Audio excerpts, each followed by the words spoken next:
What's up, everybody? Damon here, and in today's gaming news, physical media fans are calling for a PlayStation boycott. Final Fantasy XIV will be the biggest Switch 2 file size by a wide margin. And Stalker 2's first story expansion has a release date. This is your Daily Fix.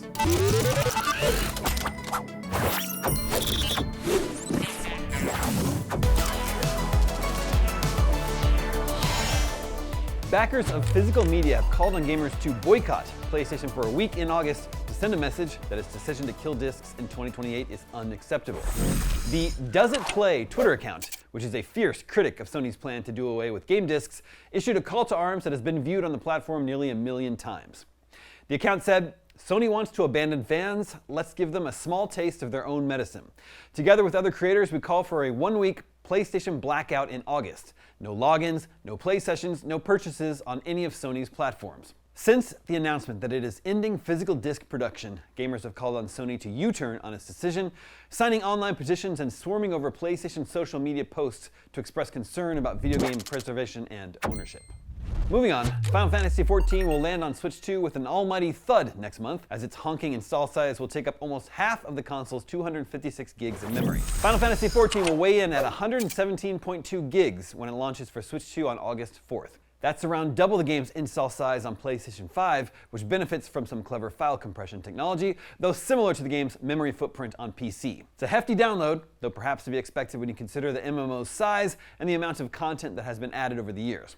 The upside to all this is that the file size includes all of the game's previous 5 expansions: Heavensward, Stormblood, Shadowbringers, Endwalker, and Dawntrail, so you won't need more space to play any of those. The downside? A 6th expansion, Evercold, is already on the way, meaning you'll likely need even more memory space in January. Final Fantasy publisher Square Enix is no stranger to big Switch 2 file sizes.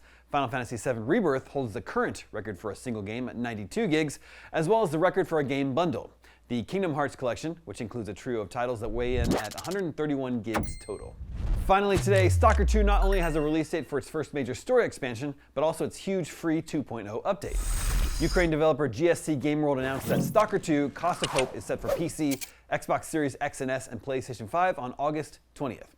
In Cost of Hope, players once again step into the role of Stalker 2 protagonist Skiff as a mysterious PDA signal draws him into events unfolding alongside the main game story. GSC Game World is said to expect dozens of hours of content. The 2.0 update, meanwhile, upgrades the game to a new version of Unreal Engine 5. This brings new content and improvements. After a series of understandable delays, Stalker 2 launched on PC and Xbox in November 2024, as well as on Game Pass. It was released on PlayStation 5 a year later. Stalker 2 was a sales success, hitting 1 million copies in 2 days. It has so far surpassed 6 million players. And that's your Daily Fix for Monday, July 27th. Now that you're caught up on the news, watch our evolution of Marvel fighting games. I'm Damon Hatfield, and for all your video game news, stay tuned to IGN.